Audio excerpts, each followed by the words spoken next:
So now it's the Note 9's turn to be compared to the S10 Plus. And this one's going to be interesting because this year's S phone is more Note-like than ever. It's boxy like the Note with sharp corners, it's less pebble-like now. It's got a screen size that matches that of the Note at 6.4 inches. It's even a better panel, believe it or not. It also matches the Note in RAM at 8 gigs, and it has a massive battery too, that's actually slightly larger than the Note's. Of course, the Note is still the bigger, beefier device. It's heavier, the corners are still sharper. It's got those really nice looking chamfered edges, it has a better positioned power button, and it's got the almighty S Pen. We'll talk about that in a little bit.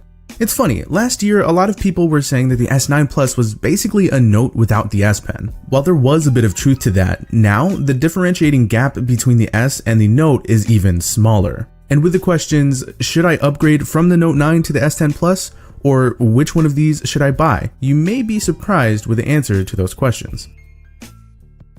The Note has always been that big, strong beast of a phone that stood head and shoulders above the rest. It was made for people that want to get stuff done, and it was a power user's dream. Now it's still a power user's dream and everything, but the S10 Plus is that type of phone too, thanks to that bigger battery, the RAM count, the huge improved display, faster wireless charging, better sounding speakers, and it's the newer phone, so obviously it's got a newer, faster, better optimized processor. After using the S10 Plus since release and then picking up the Note again, I was reminded that although these phones are closer than ever, the Note is still in a class of its own. While that may seem pretty obvious to you, for a lot of consumers that may not be the case. The S10 Plus is currently my main phone. I really enjoy it and I think it's excellent. But I've been asked by people I know personally if they should upgrade from their Note 9 to the S10 Plus, and I tell them probably not. Why is that? See, at the beginning of this year, I revisited the Note 9 5 months after its release. It's now been 8 months since it came out, and it's still a beast of a phone, as it should be. But not only that, the Note already has a lot of what makes the S10 great, and some would even say some of its features are better than what the S10 has. Aside from the things I mentioned earlier, the S10 did bring in a few other changes, pretty much all of the same things that I mentioned in the previous S9 comparison. The fingerprint scanner, the Infinity O display, no more iris scanning, and one thing I didn't mention, that pressure sensitive home button, which to be honest, I kind of miss. So just like with the S9, the S10's screen makes the Notes seem a bit outdated, but not in a bad way at all. Most general consumers don't care, but of course, us tech geeks do care. Every bezel millimeter counts, right? What's not dated are the backs of my phones, and that's thanks to this video sponsor, Dbrand. I've got the Black Matrix and Black Swarm skins here. You can check these and other skins they have to offer using the link in the description. So yes, for a lot of people, that rear-mounted physical fingerprint scanner is preferable, and understandably so. For some, it's positioning. For some, it's the swipe down gesture for the notification shade, and for most, it's accuracy. The omission of the iris and intelligent scanning was a bit sad, especially since they were more secure than the current not so secure 2D face unlock. That just shows how much Samsung really wants us to use their new ultrasonic fingerprint scanner, which to be honest isn't that bad when you get used to it, but I'd be lying to you if I said it's perfect and just works every single time.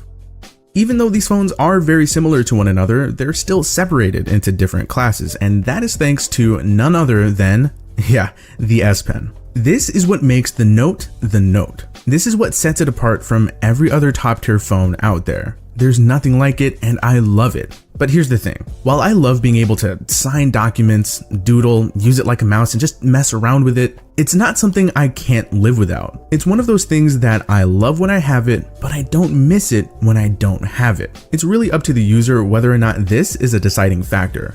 Nonetheless, it is still a great accessory that I hope lives on forever. Now, about the cameras, there really isn't much to say here since the Note's cameras are pretty much the same ones found in the S9. But a quick summary would be the S10's cameras are definitely better. The difference is noticeable with regular shots, but not by so much to the point where you need to drop one set for the other. Just like with the S9, the biggest differentiating factors are the S10's ultra-wide-angle lens, better video stabilization, and 4K recording with the front-facing camera. The S10's cameras are undoubtedly more versatile with the extra lenses, and overall they take some great shots. But on the flip side, so do the Notes.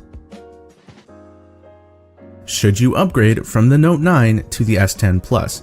Well, like I said earlier, probably not, especially if you're comfortable where you're at. If you don't have either and are deciding between the two, which one should you get? Ultimately, I unsurprisingly recommend the S10 Plus. Its new and improved, incredible looking display, faster processor, excellent battery life and performance, and upgraded cameras make it the best Android phone out right now. However, the Note 9 is still a special phone. It too has an incredible display. It too has excellent battery life and performance, and while it may not have a refined Infinity O display, 2 extra cameras, an ultrasonic fingerprint reader, and the ability to wirelessly charge other devices, it has little things that might even be considered better than what the S10 has. And of course, it has this awesome little clicky stylus that adds a whole new dimension of use cases for a phone, use cases you can't get anywhere else. To add on to all of this, the real kicker is the fact that you can pick up a Note 9 online for nearly half of what it costs to grab an S10 Plus. I feel that in addition to this speaking to just how close the S10 Plus is to being a Note-like device,